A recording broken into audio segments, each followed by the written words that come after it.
আজকে যে টপিক এবং মানুষটা নিয়ে আমি কথা বলবো, এই টপিক এবং এই মানুষটা নিয়ে আমি আজ জীবনে কখনোই কথা বলতে চাই না। এবং আমি আপনাদেরকে সবসময় অনুরোধ করব, সবিনয় অনুরোধ করব, আপনারাও কখনো তার ব্যাপারে আমাকে কখনো কোনো প্রশ্ন করবেন না বা তার ব্যাপারে কিছু জিজ্ঞেস করবেন না। আমি সবসময় আপনারা আমাকে খারাপ চোখে দেখেছেন, সবসময় আমি ছিলাম ভিলেন রোলে। আমি একটা কথা বলে দিই, একজন অ্যাডাল্ট মানুষকে জোর করে কারো বাসায় এনে রাখা যায় না। একটা অ্যাডাল্ট মানুষকে জোর করে কোনো সম্পর্কে নিয়ে যাওয়া যায় না। সে একজন অ্যাডাল্ট মানুষ, সে নিজে ইনকাম করে, তার ব্যবসা আছে, তার ফ্যামিলি সে পালন করে।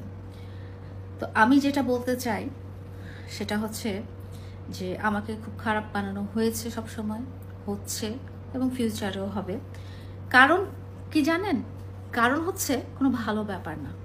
কারণ হচ্ছে আমি তাকে নেশা করতে মানা করি, আমি তাকে মদ খেতে মানা করি, আমি তাকে মেয়েদেরকে নিয়ে নষ্টামি করতে মানা করি। এই তিনটা কারণে কিন্তু 2023 সালে আমার উপরে অ্যাটাক হয়েছিল, আমাকে চেষ্টা করা হয়েছিল। এবং এই তিনটা কারণেই কিন্তু আজকের এই ঘটনাটা, যেটা চাক্ষুষ প্রমাণ আপনারা দেখেছেন। এই ঘটনাটা আমি আজকে জানতে পারিনি। তার খুব কাছের মানুষ তারা আমাকে গত শুক্রবার ভিডিও সহ প্রমাণ দিয়েছে। কারণ আমি তাকে অন্ধের মতো ভালোবাসি, অন্ধের মতো বিশ্বাস করতাম এবং অন্ধের মতো সে আমাকে যা বুঝাতো, সে আমাকে বলতো যদি এটা ডান দিক, আমি বলতাম এটা ডান দিক। সে যদি বলতো এটা বাম দিক, আমি বলতাম এটা বাম দিক। তার কাছে আল্লাহ তাআলা, আমার কাছে আল্লাহ তাআলার পরেই আমি তাকে বিশ্বাস করতাম। তাকে আমি কতটা ভালোবাসতাম, কতটা ভালো রাখার চেষ্টা করতাম, কতটা সুখী রাখার চেষ্টা করতাম এবং তাকে কতটা প্রায়োরিটি দিতাম, এটা আমার কাছের মানুষজন জানেন, আপনারা হয়তো জানেন না। তার কাছে আমি সারা জীবন কমপ্লেনই পেয়ে এসেছি, যখন আমি তাকে বাড়িটা দিতে রাজি হইনি। তো যাই হোক, সে আমার কাছ থেকে মুক্তি চেয়েছে, সে মামলাগুলো থেকে মুক্তি চেয়েছে। কোনো মামলা তো অপরাধ না করলে মামলা হয় না। অপরাধ করার পরে, অপরাধ প্রমাণিত হওয়ার পরেই তো মামলাটা হয়। এবং তার ক্ষেত্রে সবগুলো মামলাতে অপরাধ প্রমাণিত হয়ে বিচার কার্য পরিচালনা করার নির্দেশনা আদালত দিয়েছেন। এখানে আমি কেন? আইন সবার জন্য সমান, এখানে তার জন্যও সমান হবে, আমার জন্যও সমান হবে।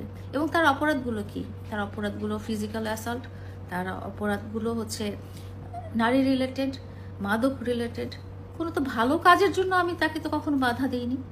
সে একটা ভালো ভিডিও করবে, সে একটা ভালো মিউজিক ভিডিও করবে, সে একটা সিনেমা করবে, বা সে একটা বাড়ি বানাবে, সে একটা গাড়ি কিনবে। কোনোদিন কি দেখেছেন যে আমি তাকে সেসব কাজে বাধা দিয়েছি? বরং আমি তাকে উৎসাহ দিয়েছি। মাত্র 2 দিন আগে কিন্তু আমরা একটা প্রেস কনফারেন্স করলাম, যেখানে আমি বলেছি, নিজে বলেছি যে মামুন, তুমি যখন বিয়ে করবে তোমার সব কিছু আমি করে দিব। বিয়ে একটা পবিত্র জিনিস, বিয়ে আল্লাহ তাআলা দেওয়া বিধান। তুমি যখন বৈধ স্ত্রী গ্রহণ করবে তখন সব জিনিস আমি তোমাকে করে দিব। কেন বলেছি?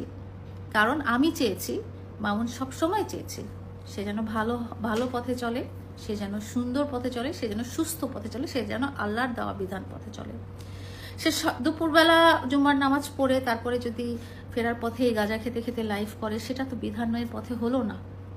এবং তার সাথে আমার কনফ্লিক্ট শুধু এই ব্যাপারগুলোতেই। এবং আপনাদেরকে আমি প্রমিস করেছিলাম যে কোনো ব্যক্তিগত ব্যাপার আমরা আর আপনাদের সামনে আনবো না, শুধু আমাদের কন্টেন্ট দেখবেন, আমাদের ভিডিও দেখবেন। কিন্তু আজকে যেটা করলো সেটা হচ্ছে অনাকাঙ্ক্ষিতভাবে, আমি খুব প্রাইভেট মোমেন্টে আমার বেডরুমের ভিতরে শুয়েছিলাম, সে আমার বাসায় অনুপ্রবেশ করে সে 4-5টা লাইভ তার পেজ থেকে করে ফেললো।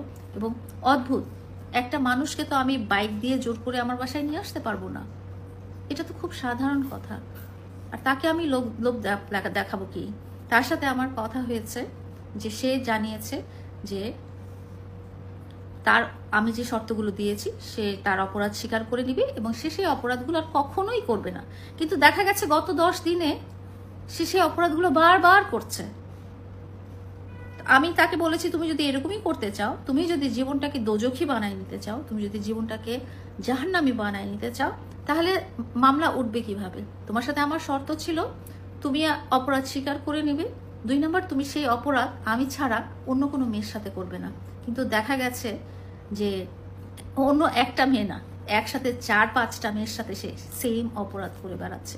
এবং সবগুলোর প্রমাণ সহ আমি আপনাদেরকে দিয়েছি, একটাও এডিটেড না, একটাও এআই এআই দিয়ে ক্রিয়েট করা না।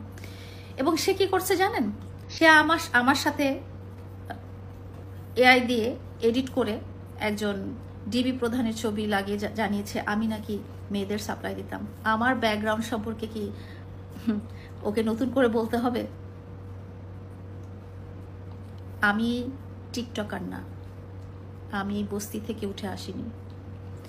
দুর্ভাগ্যক্রমে বস্তির একটা ছেলে আমার মায়া, আমার ভালোবাসা, অ্যাটেনশন নিতে পেরেছিল বলে আজকে আমি তাকে ভালো রাখার চেষ্টা করেছিলাম। এবং সে সবসময় বলেছিল যে লায়লা আমাকে মুক্তি দাও, লায়লা আমাকে মুক্তি দাও, আমাকে মামলা থেকে মুক্তি দাও। আমি সেই মামলা, আমার সাথে এত বড় অপরাধ করার পরও আমি সেই মামলা থেকে মুক্তি দিয়েছি।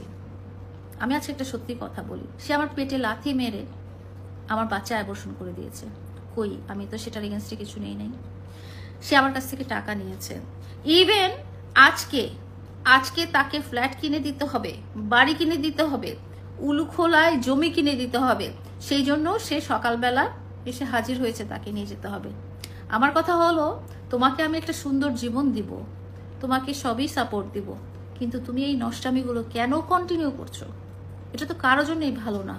আর ওইসব মেয়েদের কথা আমি কি বলবো, যারা জানে যে এই মেয়েটার সাথে মামুনের একটা সম্পর্ক আছে, সেটা জানার পরও তোমরা যখন এই লোকটার সাথে দৈহিক সম্পর্ক করো, একজন না, একসাথে 3, 4 জন, 5 জন, যেটা আপনারা নিজেরা দেখেছেন তার বাসার বেডরুমের ভিতরে হয়েছে, তো সেই সব মেয়েদেরকে তো আমার বলার কিছু নাই। তারা আমাকে হুমকি দিচ্ছে যে তারা সুইসাইড করবে। ভাই, তোমরা কাজটা করতে পেরেছো, ছবিও তুলে রাখতে পেরেছো, ভিডিও করে ফেলতে পেরেছো, আর আমি দোষটাকে দোষ বলতে পারবো না? তো যাই হোক, এই বিষয়ে আমি আর কোনো কথা বলবো না। ভদ্রলোক আমার অনেক ক্ষতি করার চেষ্টা করছেন। আমি দেখেছি উনি এআই জেনারেটেড ছবি দিয়ে বলেছেন যে আমি একজনকে মেয়ে সাপ্লাই দিতাম। আমি কোথাকার কোন দেশি মেয়ে সাপ্লাই দিচ্ছি সে যদি প্রমাণ করতে না পারে, আমি আবারও 100 কোটি টাকার মামলা তার নামে দেব।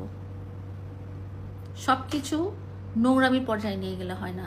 সে নিজে নোংরা দেখে পৃথিবীর দুনিয়াটাকে নোংরা দেখে, সে নিজে ডাস্টবিন দেখে দুনিয়াটাকে ডাস্টবিন মনে করে। তো যাই হোক, তার সাথে আমার এই মুহূর্ত না, আজকে সকাল থেকেই কোনো রকম সম্পর্ক নেই।